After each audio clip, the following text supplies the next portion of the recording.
Hi, everybody. I'm sure Michelle's already said, but my name's Asia and I'm with the research group in Australia called Project Manta. So we're based out of the University of Queensland and we've been researching manta rays predominantly around the Australian coastline since 2007. When the project came together. And at that point, there was really not very much known about the two species globally. At that point, actually, there was only one known species of manta rays. But in the last decade or 15 years since then, there's been a huge amount of research done on these animals. And so we know quite a bit more, although there's still a lot of knowledge gaps that are missing. So I'm just going to start with a basic introduction to the group to let everyone know a little bit about their basic biology and ecology. I'm really happy for this to be as informal or formal as people like. So if you want to stop me on any of the slides and have a chat about any aspect of it or ask questions, feel free to. Otherwise, we can always have time at the end. Sometimes I can talk a little bit too fast, but yeah, feel free to interrupt me if you want to. And yeah, we can have a chat. I should be able to answer most questions, but if I can't, then I can hopefully find the information, or maybe the information we're still looking to find out about it. But yeah, so after I do the general intro, then I'll go into a bit of the research that we've done here and some of our findings. So just to get things started, I always like to make this distinction at the beginning of a talk, just so everyone knows what we're looking at. So manta rays are a pelagic ray species, unlike stingrays, which are a more benthic kind of species. So stingrays spend a lot of their time on the ground, on the sand, and so they have those barbs at the back of their tail for defense, because often predators will approach them from behind. Whereas manta rays, because they spend all their time up in the water column, the barbs wouldn't serve much purpose for them, and so they don't have them. Evolutionary wise, they've lost those barbs over time, and what they have instead is size and speed as protection.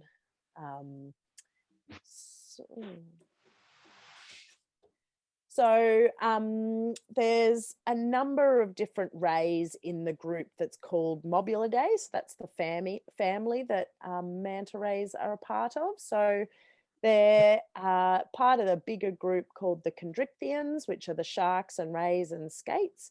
So they're the animals that have cartilaginous skeletons as opposed to bony fishes. And the Mobula Ray, there are a couple of groups within that. So the Manta Rays and then the Mobula Rays. Manta Rays, there's two known species. And Mobula Rays, this group has undergone a bit of taxonomic revision in the last few years. So I'll just say there's approximately 9 species of Mobula Rays found around the world. And the easiest way to distinguish between these is manta rays are much bigger, and Mobula rays have their mouth on the bottom of the ray, so on the ventral surface, like other stingrays do. Whereas the manta ray's mouth is out the front of the animal. Often people will tell me that they've seen baby manta rays and a group of baby manta rays, and it's generally that they've seen Mobula rays, which is really exciting because they're quite a bit more cryptic than manta rays. They're not quite as inquisitive or easy to approach, and so there's not nearly as much known about them throughout the world.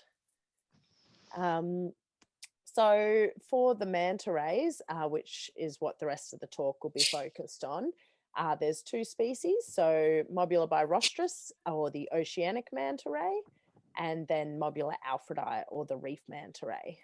So Mobula birostris is the larger of the 2. It can grow up to 7 meters across, over 7 meters to 8 meters from one wingtip to the other wingtip. So it's a very large animal. And the reef manta rays can grow up to 5 meters from wingtip to wingtip. So also a very large animal, but a bit smaller than the oceanics. One of the key features with these two that you can tell the difference is those shoulder bars on the back of the Oceanic manta ray. They have these really strong white shoulder bars on their dorsal surface on the back of the animal, whereas the reef manta rays have that more kind of less distinct but kind of heart-shaped grey markings on their back surface. So that's an easy way to tell the two apart if you do encounter them in the water. And you can also tell the difference between whether they're male or female. So both males and females have paired pelvic fins. So this is their pelvic fins at the base of the animal here. And then the males, they have their external reproductive organs called claspers. So this is their paired claspers. So they have two claspers and they extend beyond the pelvic fins when the male is mature, whereas the female's reproductive organs are internal. So you don't see any extensive organs like that. When the male is immature, their claspers are quite tiny and they can be easy to miss. So sometimes we do actually misidentify young males as females because we don't see those small little claspers there. But once they're mature, they're quite obvious. So you can actually see that when you're in the water with them. So one of the most common places that you'll see manta rays is visiting cleaning stations. So they do this quite regularly. They attend these sites on the reef where these small little cleaner wrasse will approach them and will remove parasites, will clean wounds, and attend to the mantas like that. So you can see all the fish on top of the manta ray there. And they spend quite a lot of time doing this. We think that they also possibly go to these sites as a way to encounter other manta rays for social behaviour or courtship or reproductive activities, and also potentially as a way to thermoregulate, so to warm up, because they do actually forage in deeper, colder waters at night. And so we presume that they move into the shallow, warmer reef areas as well as a way of thermoregulating. So you may also be lucky to get to see them feeding.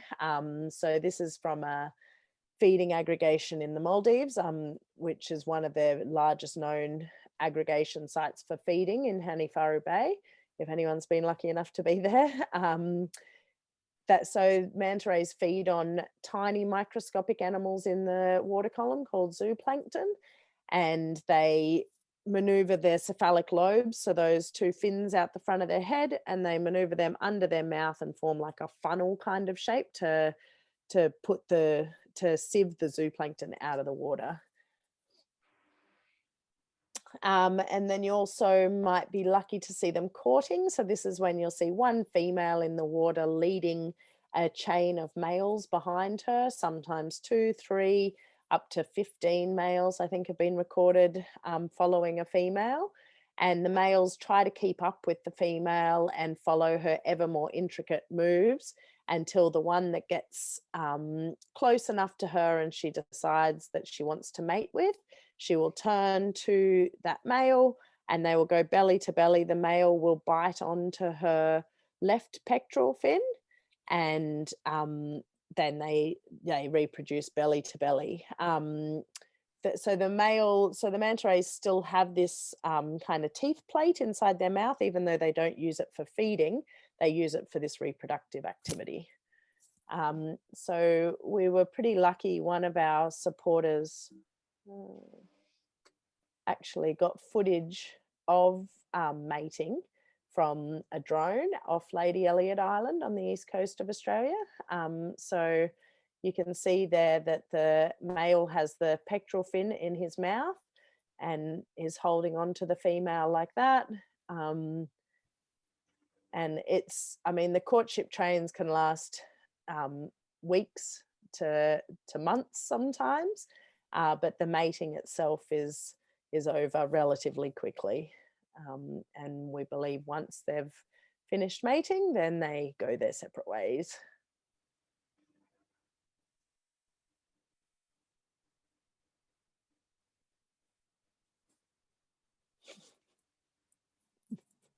quite dramatically. um, so that was pretty cool that footage was taken. It's only been recorded about 3 times in the wild, so it was pretty lucky timing to have a drone up over it at Lady Elliot. So in terms of their reproduction, manta rays have a late age at maturity, so they'll be 10 plus years old before they're reproductively active. And you can see here, this image here shows those mating scars on the female. So this is the scars that are left behind after reproduction. And then the gestation is 12 to 13 months. So this is a heavily pregnant female here. And so they go from being this really streamlined, flat pancake-like animal to like a stuffed ravioli. And it's really obvious that it's not just the belly that's protruding, it's also on the back of the animal as well. They're very enlarged when they're late stage gestation. And then they have one pup, it's live young. So the pup comes out all wrapped up like a little sushi roll and then unfurls its wings, and we believe there's no parental care after that. It comes out at 1.2 to 1.5 meters disc width already, so it's quite a large animal when it's born. And yeah, the mantas only reproduce every 2 to 3 years, so it's very low reproductive output. So some of the threats that are facing manta rays, unmanaged tourism can cause a bit of a problem for these guys. So, you know, those important habitats like cleaning stations can become engulfed by divers that might not be paying much attention to the habitat and can actually cause quite a bit of damage on it. Same when they're surface feeding, boat traffic, that kind of thing, boat strike, propeller injuries, missing cephalic lobes. There's a number of injuries that we've seen on the animals relating to unmanaged tourism. And then microplastics are emerging as quite a threat.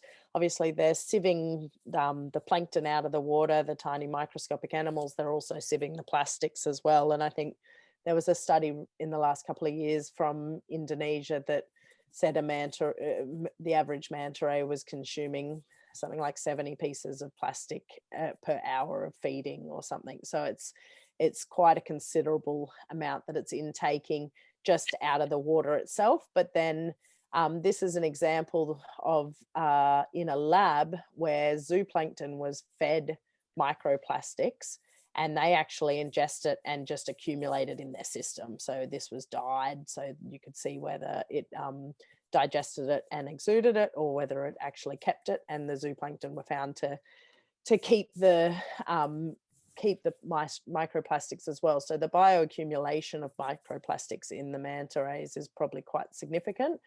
How this affects their reproductive output or their fitness, we don't know at this stage. There hasn't been work done definitively on that, but work that has been done on how plastics affect animals' fitness suggests it's probably not great. And then things like discarded marine waste. This is from a crab pot. So this manta ray swam into a line from a crab pot and it wrapped around its cephalic lobe. And this diver was able to cut the float off it, but she's trying to cut the rope off as well, but it's cut quite deeply into that lobe there, as you can see. And the manta just hovered there, letting her try to take this off. They're really quite good at treating humans like giant cleaner fish. We haven't seen Grumpy Dave since this video was taken, unfortunately, back in 2014. So hopefully he's all right. He probably did lose that cephalic lobe, but we have seen a number of animals with missing cephalic lobes over many years, and it doesn't appear to be a fatal injury. But yeah, you can see how marine debris can cause an issue for these animals. And then this is another example. So this was taken in WA, in Western Australia, where this manta ray had been foul hooked. So actually over there, it's quite common. People fish for cobia or kingfish, and they actually throw their lure in front of the manta rays because they know a lot of those big fish will sit underneath the manta ray as a camouflaging technique. So the lures will get thrown in front of the animals, and this is not a uncommon thing to see on the manta rays over there. But once again, this manta just treated the free divers like giant cleaner fish, and it just hovered underneath the boat. When they saw that this was the injury, they got back on the boat, got a pair of pliers, got back in the water. The manta ray just patiently waited for them, and they were able to cut the hook out off and everything and remove it from the animal. So that's quite a good news story. This is an example of another threat. So this is a boat strike injury. So this was in Henifaro Bay in the Maldives where this animal was photographed. Not sure where the boat strike happened.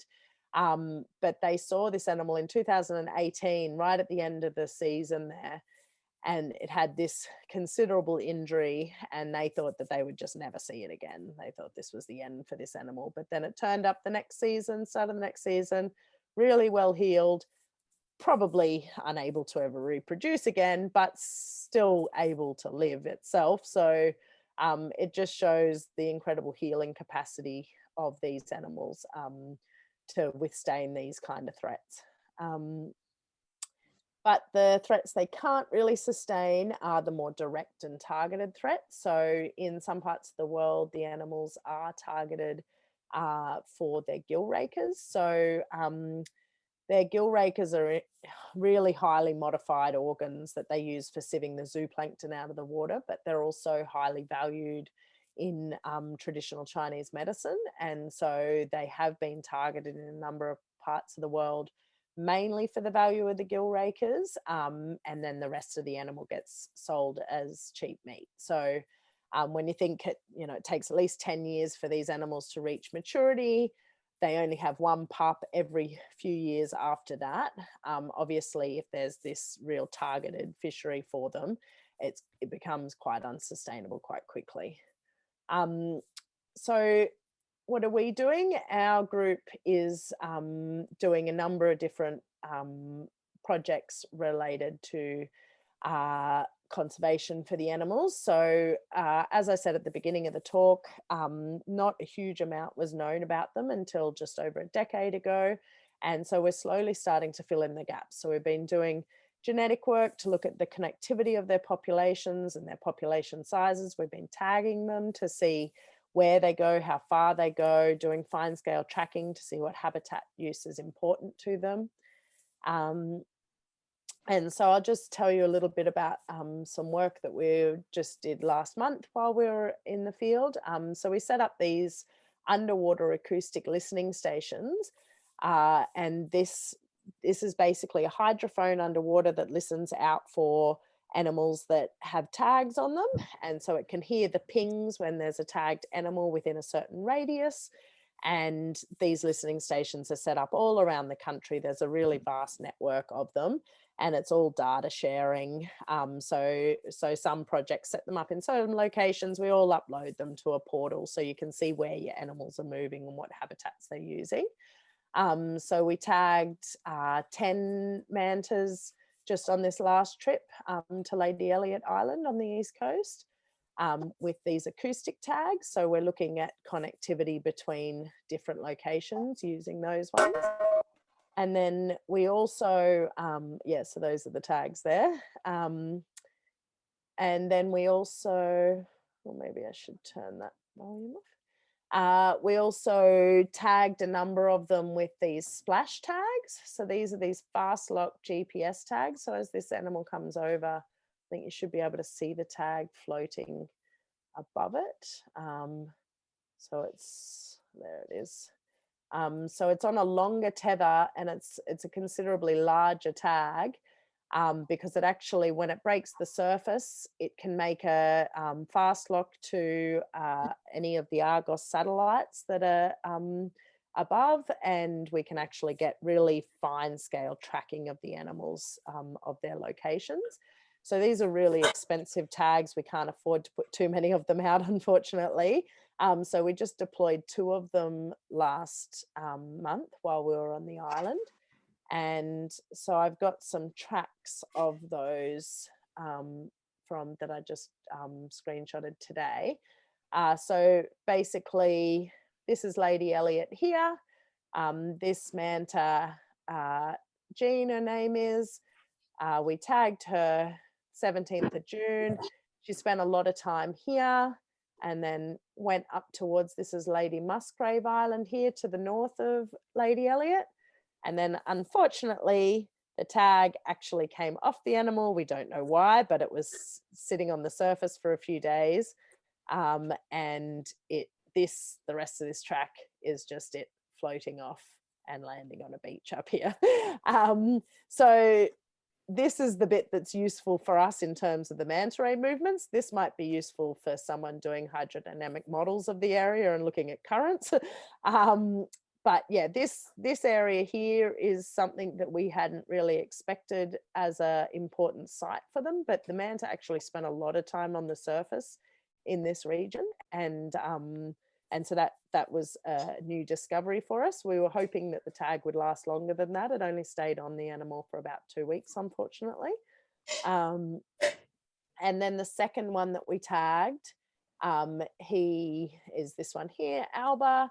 He spent a bit of time in that same area that the female spent time in. Then he also went up to Lady Musgrave, and then his tag came off around here, and it's now floating down the east coast. And hopefully, I'm in just near Byron Bay. Hopefully it's going to come and land on a beach just near me, and I can actually retrieve the tag, which would be amazing.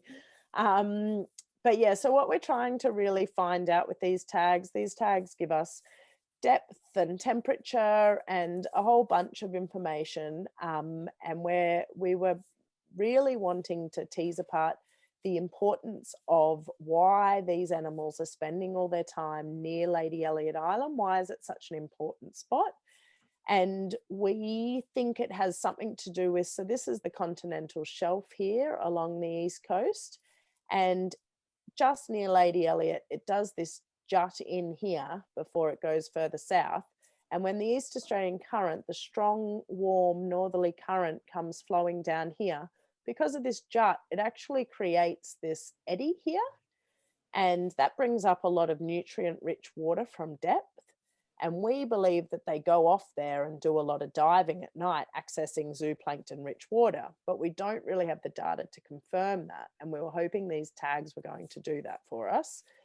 But neither of the animals actually left the continental shelf. So that's okay. It's just another part of the puzzle to solve. But yeah, that was kind of our aim when we deployed these, was to try and understand what their affinity with this eddy is. But we'll keep looking. And then I just wanted to highlight Michelle's work. So I don't know if everybody knows already, but Michelle actually did a project with Project Manta back in 2014. Was it, Michelle? A bit before that. I was probably collecting the data in 2011, 2012, and then okay. Yeah. Yeah, okay. Yeah. Yeah. Or maybe you published in 2014? Yeah, I think I published in 2014. Yeah. Yeah. Yeah. So I mean, Michelle could probably talk to this much better than I could, but Michelle took a pile of samples from the manta rays on the East Coast. So small biopsy samples of the muscle of the animals. And she compared these to samples from Sri Lanka, and actually found that the heavy metal loads in the tissue were really high, and they exceeded the WHO recommendations for consumption. So this is a really nice piece of work to use to basically say no one should really be consuming these animals as a health measure, because their heavy metal loads are far too high. The health benefit or perceived health benefit would be outweighed by the risk of consuming such high heavy metal loads. So I'm sure Michelle could tell you in a lot more detail than that, but I just wanted to include a slide on it in case people didn't know of the work that she'd done with the group. And then I'll just point out another couple of cool discoveries from the East Coast. So I don't know if everybody already knew this, but pink manta rays exist in the world. And we only found this out about 5 years ago. So this manta ray is called Inspectorcluso, and this pink tinge here is completely real. This is not messing up white balance or anything like that with the camera. It is a very pink manta ray, and we actually were very lucky and had biopsy equipment with us in the water when we met him one day. And I can show you, this is a white piece of paper. That is the muscle, and that's the skin plug. Like, he is highlighter pink. It's quite incredible. He's the only known one in the world. So, you know, the manta rays do come in a couple of different color morphs. There's the ones that are fairly white underneath, and then there's other ones that are black on the bottom and on the top, or nearly all black all over. But this is the first known pink manta ray. And we think it's likely just a genetic mutation, so in the expression of the melanin. But we actually haven't had the chance to investigate much further than that. We've ruled out diet because he's been seen about 7 times. It's never changed. We've ruled out an infection because it's remained constant. But yeah, so we likely think it's something to do with genetics. The skin structure has been investigated using histology, and the skin structure is the same as the black mantas, the white mantas, and yeah, so we think it's probably just genetics. So yeah, this is an image that was taken of him with someone with really nice flash equipment a couple of years ago, and this image went all over the world, I think. So yeah, I don't know if everyone had already seen that one. And then another manta that I wanted to talk about is this manta called Taurus. So he's 134, number 134 in our database on the East Coast. And this photograph here was taken back in 1982. So this was the first photograph of him, and he was a mature male. So you can see the extended claspers there. So he would have been at least 10 in that photo. And then there's a photo of him from last year, but we've also seen him this year. So he'd be now probably at least 50 years old. And so he's the oldest known manta ray that we've recorded, and we've spoken to colleagues all over the place, and we think he's probably the oldest known manta. But yeah, at least 50 years old, possibly older. So they're a really long-lived species. And these findings basically have only been made possible through citizen science. So we wouldn't have heard about the pink manta except that someone submitted the photographs to us. Same with Taurus, the oldest manta. People have been submitting photos of him since 1982, and that's how we've made that discovery. So this is where I normally do a call to say, we want your photographs. So I will say that. So if anyone has taken photographs of mantas in Australia or around the Australian coastline, we would love your photographs. So the area of interest for us is the belly area. That's where manta rays have their unique spot pattern that allows us to identify one individual from another. So I'll say we want some of your photos. If you have photos of manta rays like this, we probably don't really need to see them. But if you have photos like this that shows the belly, the pelvic region, so we can identify the sex.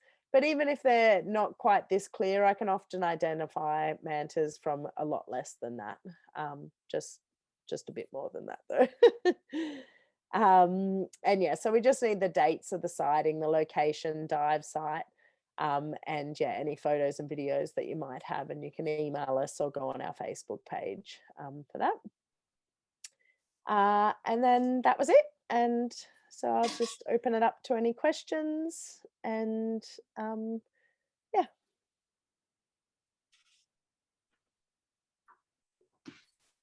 Asia, has the genetics work been done for this pink one already? Have they found not the genetics? not really? No, okay. No. So I think it would actually, I think the reason it hasn't been is because we're looking for the right person to assist with it, because it's going to be quite difficult to try and identify it, I think. So ruling out what it isn't caused by, I think, was a bit easier than trying to identify where the gene might be for melanin expression. Yeah, at this stage, we're not too sure, but we do still have a couple of biopsies from him. So yeah, we're just looking for the right collaboration, basically, to investigate that one. Okay, yeah, genetics is tricky. Yeah. So when's your next trip to Lady Elliot or around to Yeah, look for mantas? so October time. So we go up 3 times a year, February, June, and October. And then I've been working with a researcher that runs a dive shop in Byron Bay, and we're doing leopard shark work there all year round. And so we've been doing manta surveys as well at the same time as this leopard shark work. Yeah. But at the moment, I've just been really lucky in between lockdowns and things. It hasn't, fingers crossed, prevented any of our field work so far the last couple of years. Borders have just opened in time and we've gone, or they've just shut after we've returned, or whatever it is, because I'm across the border from Queensland. So I'm in New South Wales and they keep shutting their border to us, but I've been lucky so far. So fingers crossed I'll be able to go in October.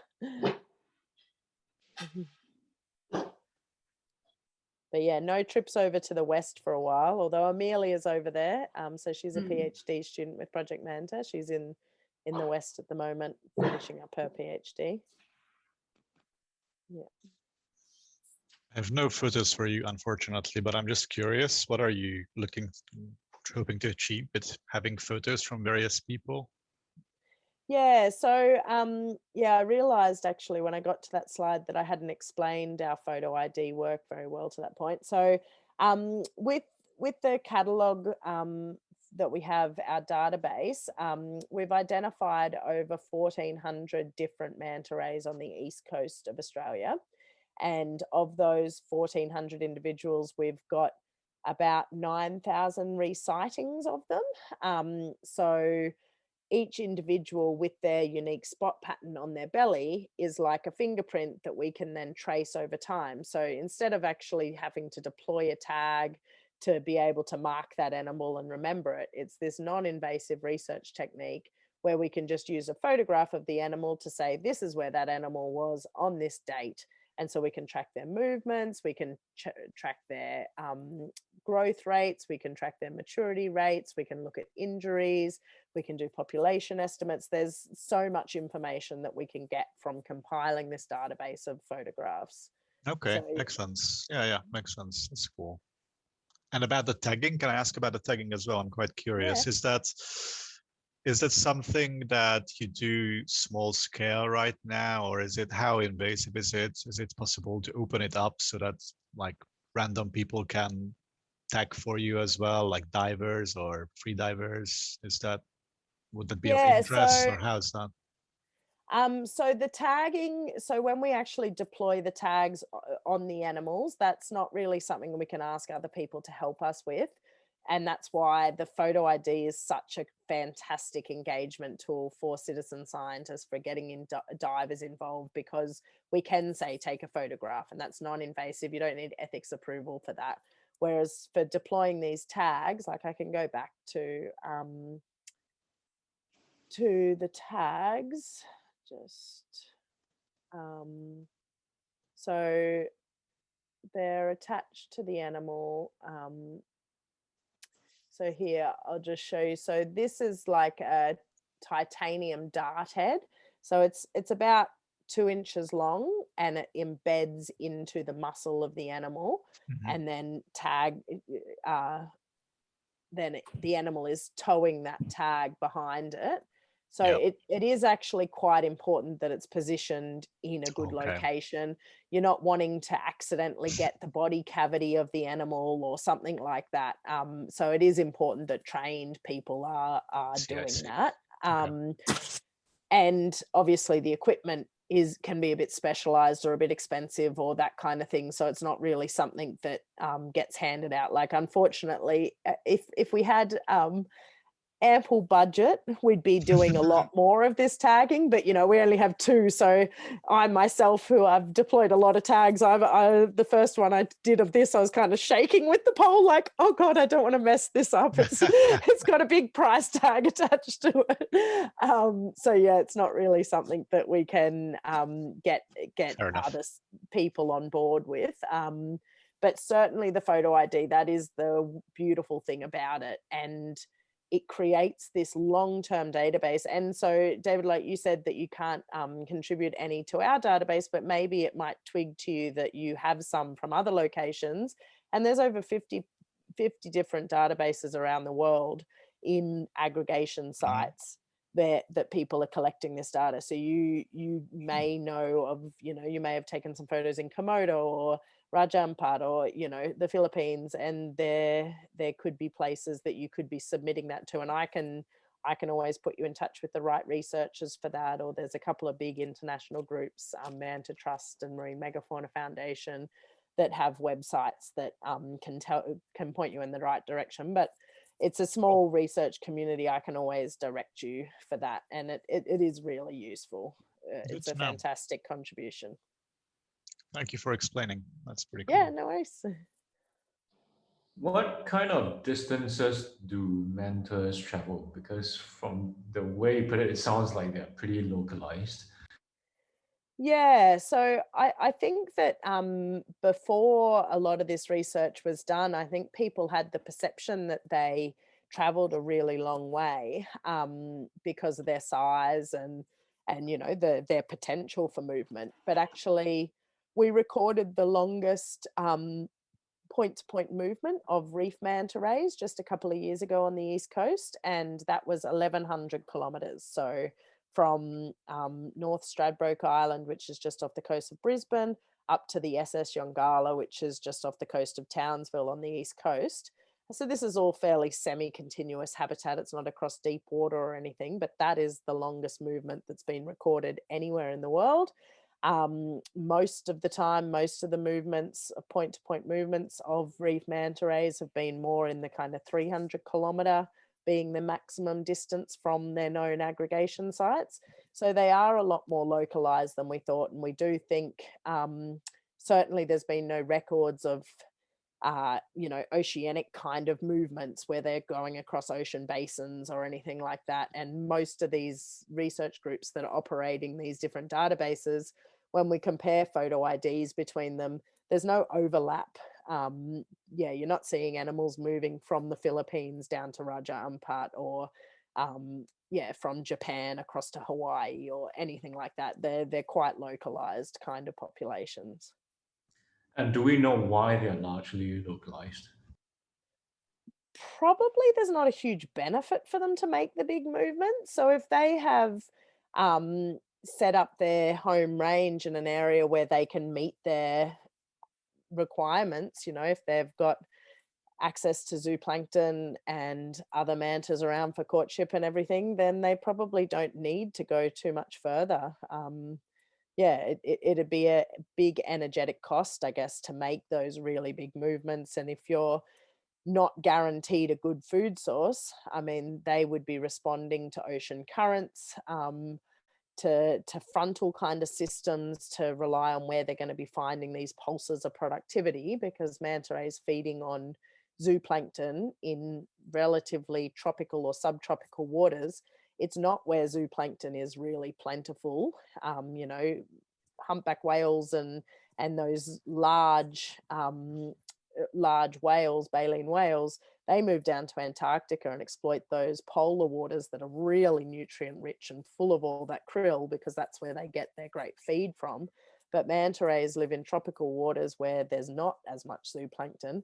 So if they're finding good productivity bursts in a region, they probably don't want to chance it and go thousands of kilometers somewhere else where they're not going to find it. And certainly ocean basins are not productive zones. So there wouldn't be a great call for them to go out into those what are known as kind of deserts in the sea.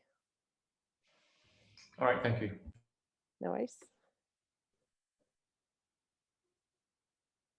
Do you know for Manta by rosters, are they also quite localized, even though they're bigger? Yeah, so so the Oceanics have been recorded going a little bit further, but not much. So most of their movements from satellite tagging have been under 600 kilometers, more like around that 300-kilometer home range as well. But there was one recorded going from mainland, off the coast of mainland Ecuador, out to the Galapagos. So that was over 1,500 kilometers. So that's the largest movement for an oceanic manta ray. But that's just based on one that was satellite tagged. So we don't think it's a common kind of large movement. Yeah, once again, for them, we believe that their populations are quite localized as well. Yeah, a little bit more extensive than their reef mantas, but yeah.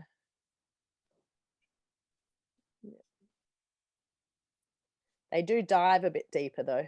So reef mantas have been recorded diving, the maximum depth is about 670 meters for a reef manta ray, and oceanic manta rays have been recorded diving to about 1,200 meters depth. So they dive very deep.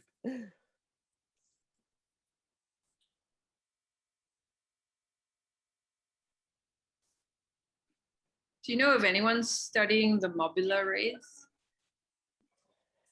There definitely are some research groups. So around the Australian coastline, I don't really know of anyone doing too much, but certainly in other parts of the world. So like the Azores out in the Atlantic Ocean, they're, I think they're a territory of Portugal. There's a really reliable aggregation of the, I think it's the Chilean devil rays out there. I can't remember the scientific name for them. But yeah, they turn up there really regularly, and so they have a research project based out there on those. Same in the waters off Baja California. There's quite regular aggregations of those monks devil rays, you know, the ones everyone's seen the BBC documentary with them all jumping out of the water, the thousands of rays in the water and doing the acrobatics and stuff. So in those places where there's the more regular aggregations, you can actually plan research around them. But here, where you might catch a fleeting glimpse of one once a year or something, you can't really plan a research project around that because it's a bit not very feasible. It's a bit too opportunistic. Yeah, true.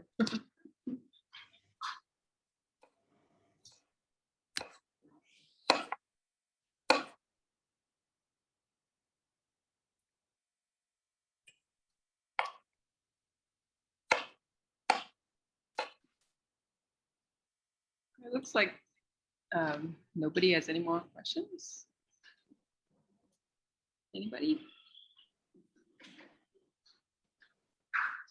I think you explained things really well, Asia, so no one has questions. We'll go with that. Otherwise, people are just tired after their Monday. Maybe.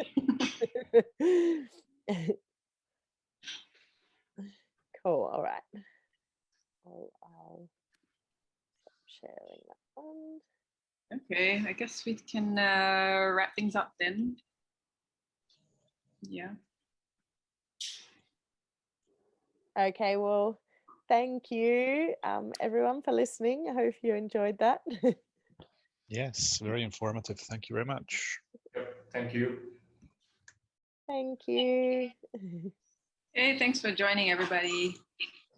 See you guys later. See you sometime Thank you. soon. Bye now. Bye. Bye. Bye.